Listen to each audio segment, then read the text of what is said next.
All right, so just got done watching a video on the anatomy of the eye. So let's go over the activity from yesterday, and we'll move on. I think that's the video. Yep, good. Okay, here we go. Oh, I forgot to number them up here. I'm sorry. So let's start over at the top left. What do we have here? Top left. I guess we'll rotate around the room. Michaela, what do you have for this? The optic nerve. Good job. So these are the axons of these photoreceptors of the ganglion cells that obviously receive that message and allows us to detect color, okay, whether it's shape, right, whatever it might be. So these photoreceptors, rods and cones. Cones do what? What are the cones? Detect what type of color? Color. Yeah. Cones, color. There you go. Rods is more of like a kind of like a background image, right? And we'll talk a little bit today about rod vision and how that might occur. And I'm sure everybody has a unique example about it or has experienced it before. All right, so optic nerve, good work. All right, Campbell, what about you right here? The fovea, good job, good job. And we all know the fovea is where most of the rods and cones are located, these photoreceptors, where that light is being bounced and reflected on the back of the retina. It's a part of the retina, and those photoreceptors are mostly located right there, so we have our sharpest vision. All right, good work. Hey, Sarah, what's going on? Did you get Mr. D's email? That was weird to hear Siri. Yeah. You triggered her. Yeah, I just got it. Thanks. I didn't check, but I just saw it now. Cool. All right, so right here, the bottom block. What do you have, Hannah? The retina. Good job. So that's the inner layer of the eye. Okay, we talked about the other layers of the eye as well, but the retina, obviously the rods and cones, the photoreceptors are located there. Fovea is a part of the retina. All right, good. So what are the two other layers of the eye we talked about yesterday? What's the outer layer where the muscles attach and allow for eye movement and with the shape of the eye?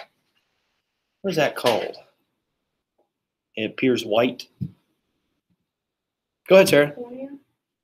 No, the cornea is outer protection of the pupil and the iris.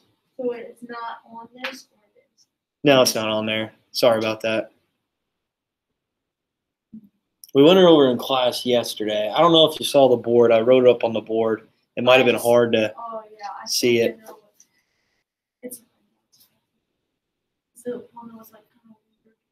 Yeah. Anybody know? You got it, Hannah. What is it? Sclera. Yep, good job. The sclera. So like I said, the muscles attached to that part, the outer layer of the eye, and also helps with the shape, obviously. Allows for eye movement because the muscles attached to it. All right, what about that inner layer, the middle layer of the eye? Blood vessels are located there.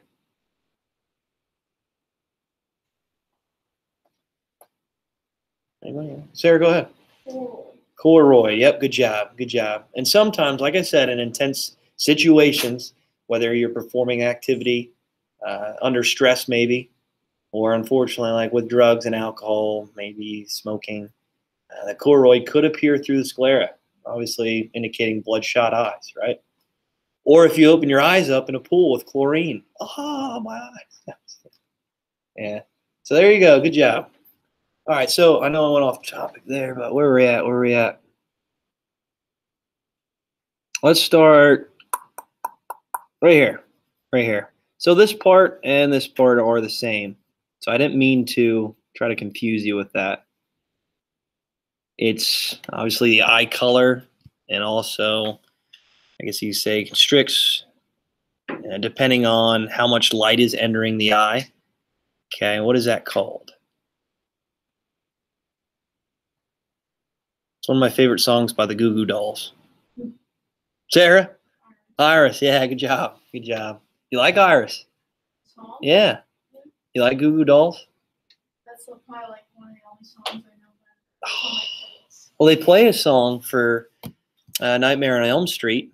I think it's the third one. Yeah, it's in the beginning of the movie. I'll have to play it for you at the end of class. Just remind me, all right? It's a good song. It's one of my favorites. I think I might like it more than Iris. All right. So moving down here, what do we have? So this is what we talked about. And it protects the pupil and the iris. What is that? Campbell, do you know? The cornea. Yep, good job. Good job. All right, so the center part of the eye, what are we focused on? Like I said, the light bends through this part of the eye. Depending on if you have a concussion, it might be dilated. It might be maybe could grow larger, it could constrict depending on the light flow through your eye. Anna, what do you have? The pupil. Good job. We already talked about the iris down here. What about this? Right behind the pupil, this is reflecting or projecting this light to the back of the eye, mostly focusing on the fovea or the retina. What is that called? Booker? The lens. Good job. All right. So, yep, we filled this all out. Good. Good work. All right. So that is labeling the eye worksheet. I'll have your grade in for that then soon. Not yet. Not yet. Yep, not yet. We are getting to it right now, though. Okay. Describe how we perceive vision. Be sure to use parts of the eye to explain your answer.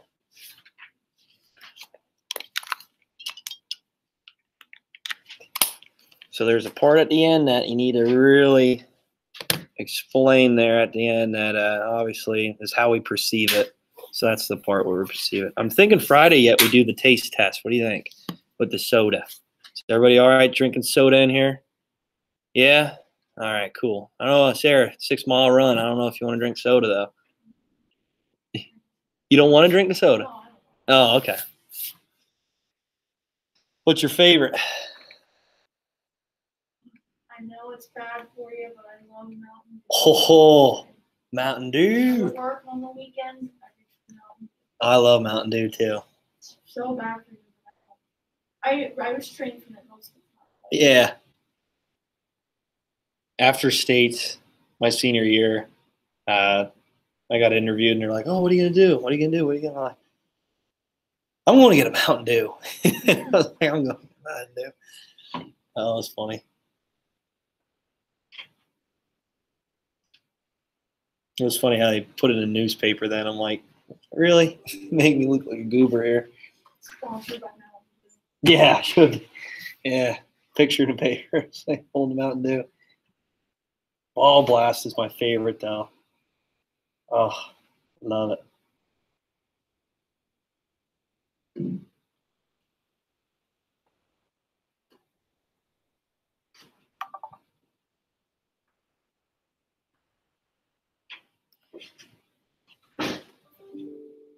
Jeez, all right already.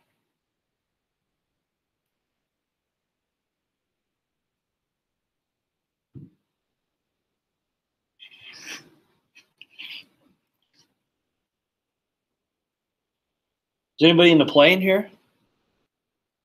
No? I was wondering how long it is. I might go. We'll see. 40 minutes? Oh, really? Oh, cool. Yeah, maybe I'll check it out. Do you know when it starts? 3:30? today. Yeah. Maybe Mr. Henninger will end the department meeting early so he can go. We'll see. If it's anything like 8th period, I don't know. Mm-hmm.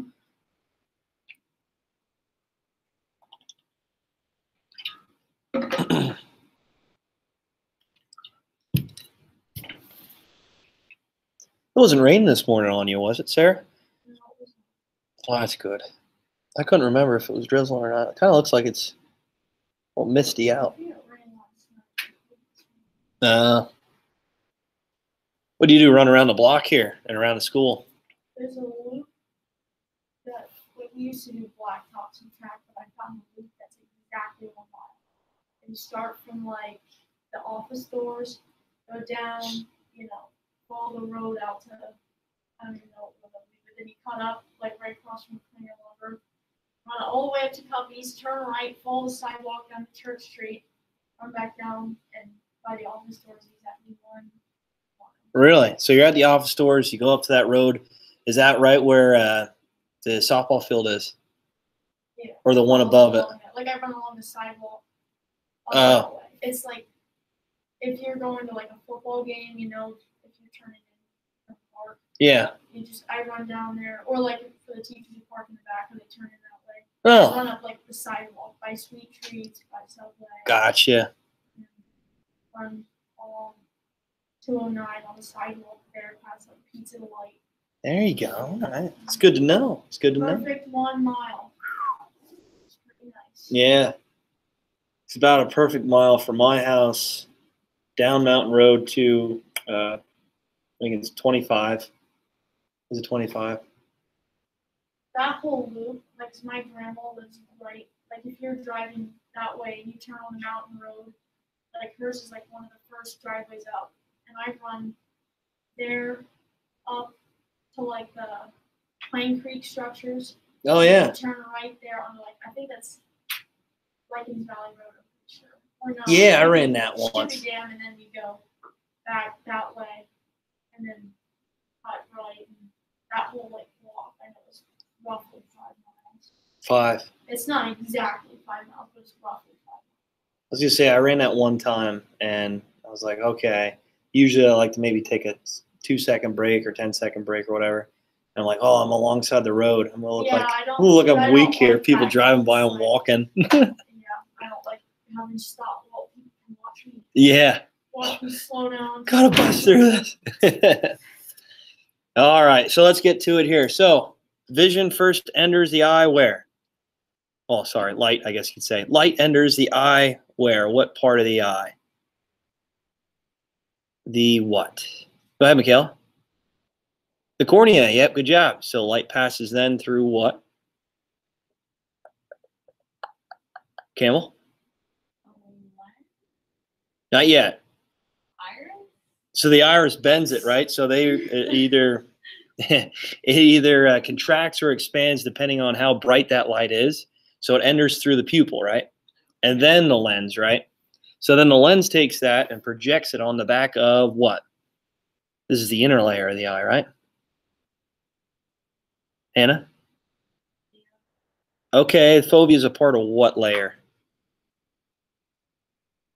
The inner layer starts with an R? Yeah, the retina. Good job. Yep. So mostly the light focuses on the fovea of the retina, and photoreceptors, obviously, it's through transduction, where that's using that light, obviously, and it's transferring it as a electrical signal to the optic nerve, right? Oh, I gave it away. Sorry. To the optic nerve, and then where does the optic nerve take it to be processed in the brain? Sarah? The visual cortex. Yeah, good job. Good job. Occipital lobe. Good. Back of the brain. All right. Is there any questions on that? Good. All right. Sweet. Moving on forward today. Is everybody good with their vocab? I think we should be. Yeah. Sarah, you finished with vocab? Yeah. Okay, cool. Moving on. Moving on. So I'll have you guys refer to the book here eventually. So just have that handy. Obviously, the online book. It's the easiest way, I guess, to do that. So I'll refer to that sooner or later, just to let you know. All right, so we talked about the rods and cones. And today, you're going to have a short, not real. I'll just talk about it, actually. I'll just talk about it now. So with the rods, especially when you first wake up in the morning, okay, it's interesting how we can kind of see like different types of backgrounds, right? We can kind of see some shapes within a room, even though it's pitch black, right? And sometimes when you close your eyes and you can, oh, you can't see me, John Cena, right? You have your eyes closed, you can see kind of light bending off your hand, even though you have your eyelids closed, right? It's interesting how that works. And if you have your eyes closed for a long period of time, they call it rod vision. Okay, so your rods are more susceptible to that movement. And it acts like you're actually visualizing something. Actually, you're seeing something. Like there's a stimulus there. But in all reality, are you actually visualizing that? No, you can't see that. But it's interesting how that works. Especially whenever you wake up in the morning, you know, your eyes are like, oh, I don't know, I can't open my eye, I can't see. But in a dark room, you can kind of make your way around. Or a movie theater, right? I'm sure everybody had that experience as well. So you're in a movie theater, it's obviously pitch dark and it is black, and you get up to go and maybe to the bathroom. I know lately, me, 2-hour-long movie, I'm running to the bathroom. It's funny, I'm like, can't miss a second of this. I got to get going and get back. But on your way back in, you can kind of see exactly where, well, I guess you say right when you leave, you can see people, you can see, I guess you could say the chairs, and try to avoid, tripping over someone on your way to the bathroom, or let's say you're getting a refreshment or a Coke, and then you're out, obviously, in the light. You come back in, you're like, oh my gosh, where am I, right? You can't see really anything. The only thing you see is the light bouncing off, reflecting off the people or the chairs or whatever it is inside the movie theater. You guys know what I'm talking about? Kind of? Yeah. All right, cool. So that's what they call rod vision. I think it's unique. I think it's a pretty cool, interesting, obviously, thing that occurs. All right, so the fovea, we already talked about that. It's where the highest concentration of rods and cones are located, a part of the retina of the eye. So once light shines through the lens, it's mostly focused right here, okay, where the fovea is located in that inner layer where the retina is at. Well, we'll talk about it today. So what happens if light bounces and obviously hits where the optic nerve enters the eye? Are there any photoreceptors there? Sarah, are there any photoreceptors there? No. So that's why they call it the blind spot. Okay, we'll talk about that a little bit more today. And that happens every now and then. Actually, there's a thing in your book here that explains that. And it's a cool little, I guess they say, test. I don't know, simulation.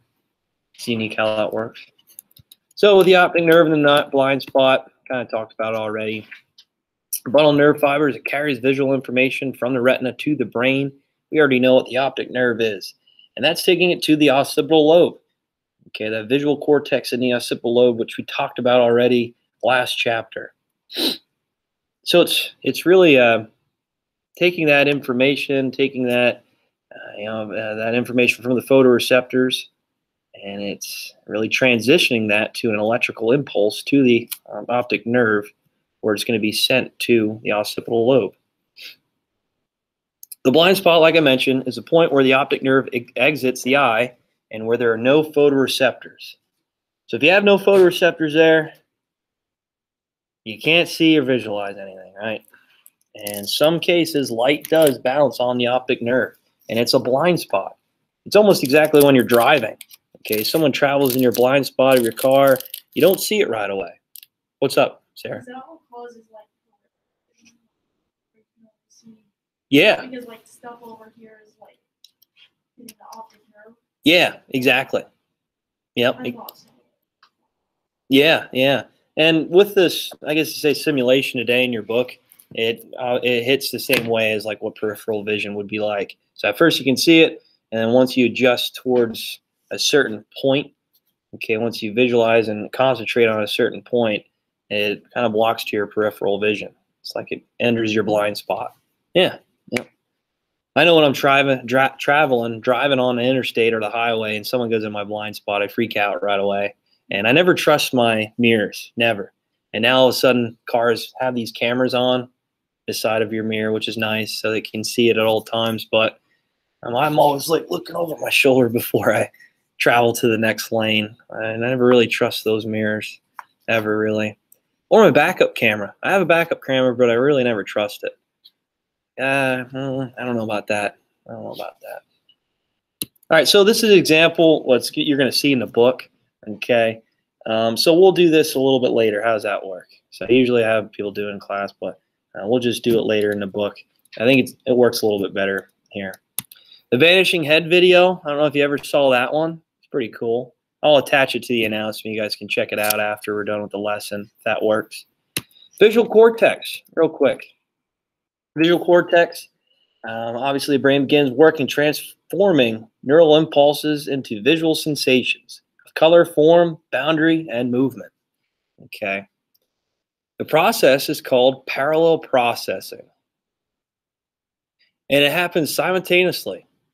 It's amazing how it works. With color, motion, form, and depth, it all occurs at once.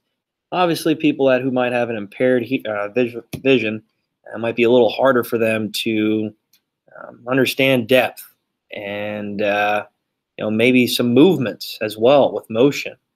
Okay, and people that are colorblind might have an issue as well, visualizing certain objects or telling what kind of colors they're seeing. I thought it was interesting. My one friend and my dad, actually, they're colorblind, and I'm like, oh, well, what's the color of the sky? And he's like, it actually kind of looks like a pinkish color. I'm like, what? It's weird. Well, I said, what about grass? It's like, it's like brown. And I looked at him and said, how do you know what brown and pink look like? Yeah. How do you know what blue and green look like? And he's just like, well, that's what people tell me, so that's why I think they are. I'm like, I don't know about that. You know what I always wondered? So, like, if someone is born blind, Yeah. you know how, like, when you are thinking, you can, like, visualize things? Yeah. If they're, like, born blind, can they do that? Like, do they ever, like, how you can almost imagine? Like, imagine it? Like, I always thought that will bother me for the rest of my life. But, yeah. Like, when you think, you visualize things. Like, at least for me, I, like, see things. I'm visualizing, like, a scenario. But, like, yeah. If you've never seen anything, how do you think? Mm-hmm. I always wondered that. Yeah, that is true. I know, I mean, there's videos of people that are blind. They kind of feel facial features and try to imagine in their mind what maybe their mother would look like, I guess. Or, I don't know. Yeah. I don't know.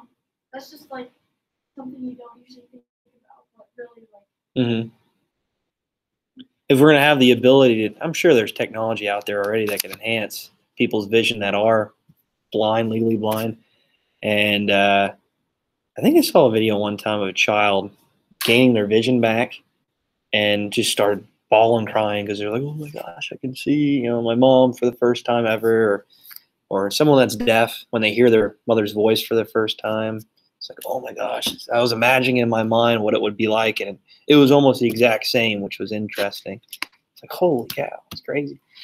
All right, so visual cortex, like I said, it happens simultaneously. For some people, it might be a little bit difficult, right? So my friend, whenever I'm driving with them, whenever we're getting close to an intersection on the road or highway, it's like, dude, we're gonna hit the brakes. You can slow down. Oh, we're fine. Slams on the brakes. I'm like, dude, you have no depth perception whatsoever. Like, we're good. We're fine. All right, whatever. He's like hanging out halfway on the road. People are going by. Back up. What are you doing? All right, so after images. I'm sure this happened to a lot of people before as well.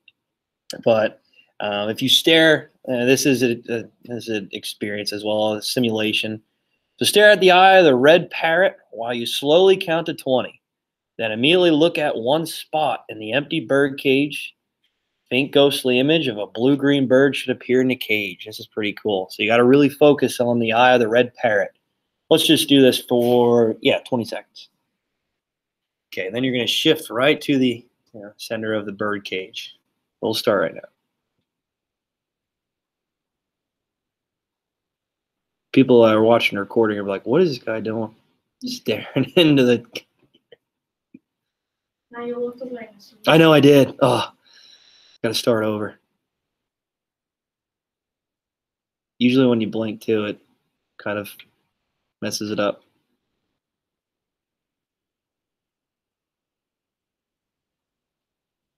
Oh, I see the blue bird in the cage. You guys see it?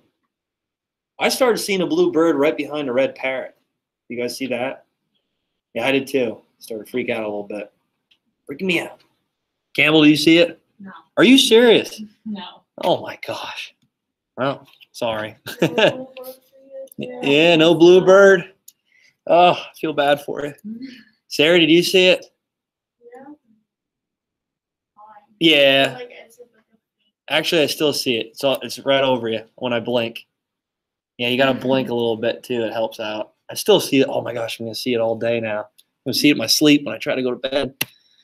All right, so the explanation of these ghostly after images, you don't have to write everything down, okay? But it's called opponent processing theory. Same color combinations that we never see, such as reddish green or yellowish blue, or photoreceptors almost tricked in a way to try to visualize these two colors together, right? And it's how we're trying to process that visual stimulus when they're two opposites, okay? Especially on I think the color spectrum, going back to art, on two totally different sides. I don't know, they're kind of close together, I think. So anyway, with opponent processing theory, it's really how we're trying to visualize this stimulus, okay, of two oppositions on like a color wheel, I guess you would say, and it would just bring up a ghostly after image if we stare at it too long or if we focus on it too long. And this goes along well with selective attention, which we'll talk a little bit more about later in this chapter.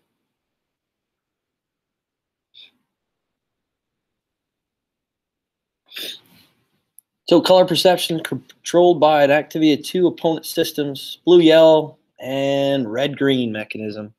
So whenever you hear about someone that is colorblind, it's always something with red, blue, green, I guess sometimes yellow as well. But it's depending. Some people might be a different form of colorblind, and depending on obviously blue, yellow, or the red, green, what they're focusing on. Like I said, my dad, for sure, I would be more of the the red and the blue. Obviously, whenever and then the Buffalo Bills, that bright blue and red, and then my brother likes the Jets, so it's like a greenish blackish, and he's just like, oh, it's all brown to me. It's unbelievable. I can't really see anything. These players are just colliding together, and that's about it. I think they show a picture actually of what it would look like if someone was colorblind. And I watched kind of the game. And I said, I can't watch this and turn it off. This is crazy. I'll try to find a picture of it.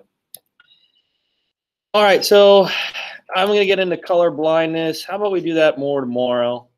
Okay, we'll focus that on more tomorrow, and we'll talk about the electromagnetic spectrum with light rays and how some are different.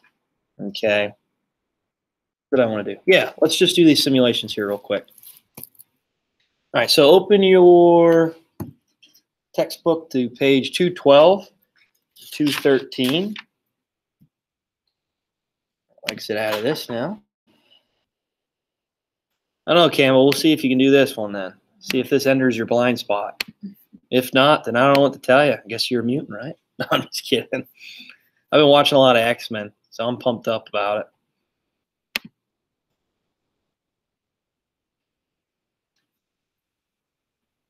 Where are we at here? Textbook. There it is. Someone turned in the textbook. Yes. That's awesome. Yeah, that's me. I knocked it all down. Oh, did you? Yeah, I like turned all my stuff in. If I was a librarian, I'd be jacked up.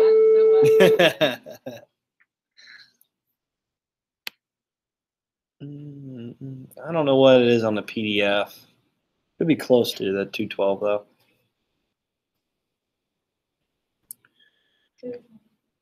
What is it? 224. Okay.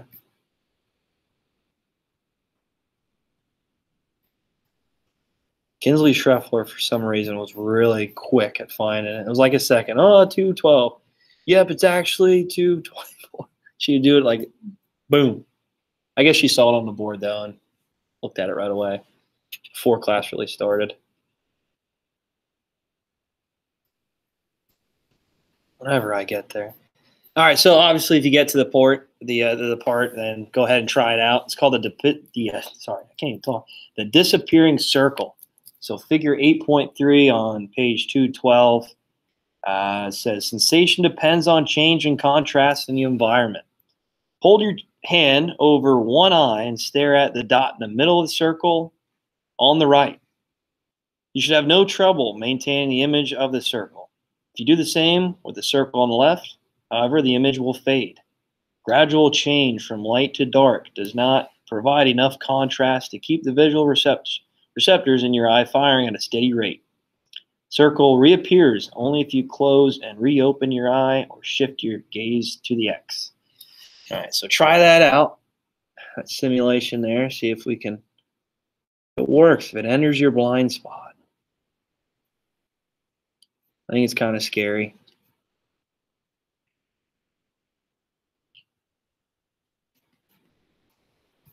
Still yet to find this. There it is. Now we're getting close.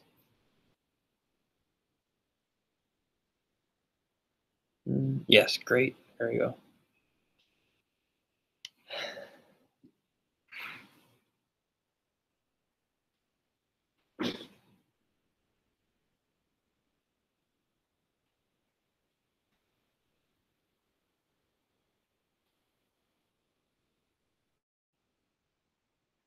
Wow, the whole block is disappearing for me.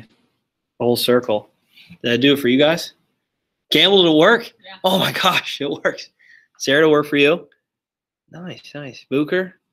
Yeah. Anna, it'll work for you? All right, cool, cool, cool. Awesome. Awesome. But yeah, so that light is actually bouncing to your blind spot, okay, where the photoreceptors are obviously not there. So we can't really detect it, kind of fades in and out, depending when the light obviously hits that part, okay, or that location, whatever we're visualizing. All right, the next thing is a pretty cool effect. It's called a Stroop effect. And this is really just how we might have an issue with our selective attention and how we perceive a certain thing and how it might be delayed, our response. Okay, I like this one a lot.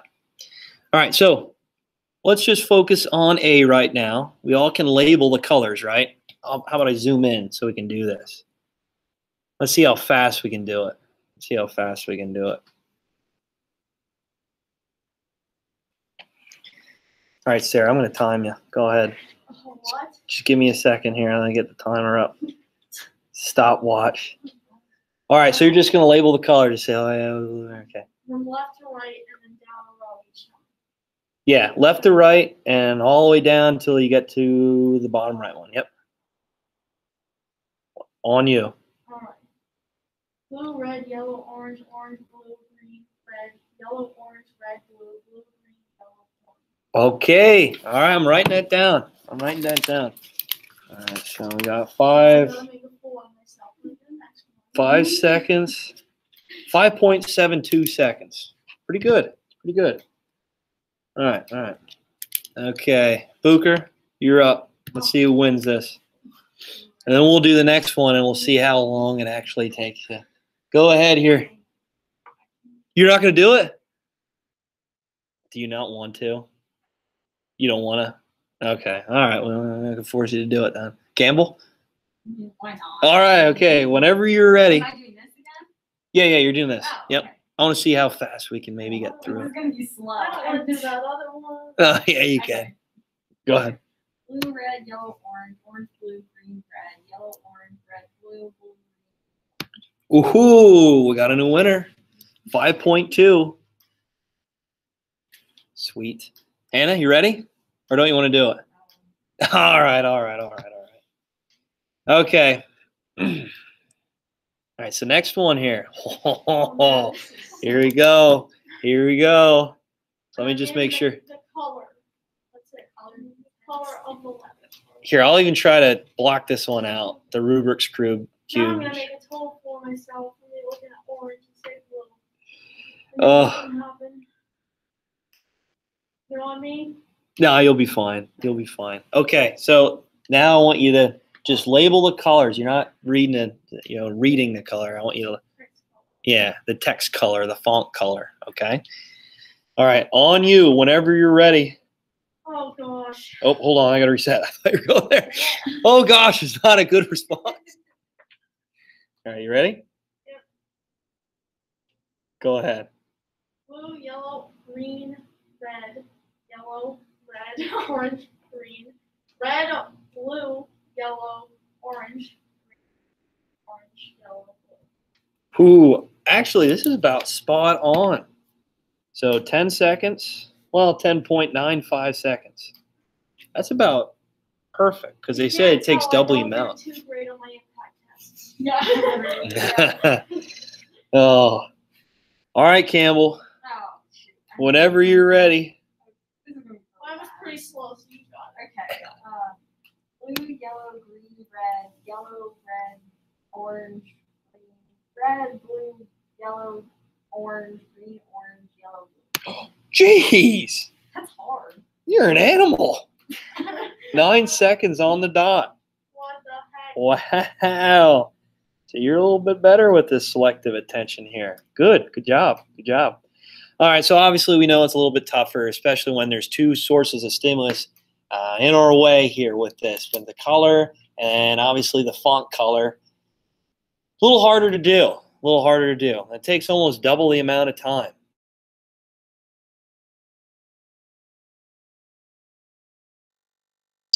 for this scenario or this simulation. And I like doing the Stroop effect. I think it's fun to do, and it just really slows us down and makes us think about it a little bit longer. Yeah, it takes me a long time. Trust me, it'd probably take me like 20 seconds to do this. Yeah, anyway. No. Oh my gosh! All right, fine. I'll do it one time. What are we doing? One of each character? Yeah. Okay. Let me end the meet though. So.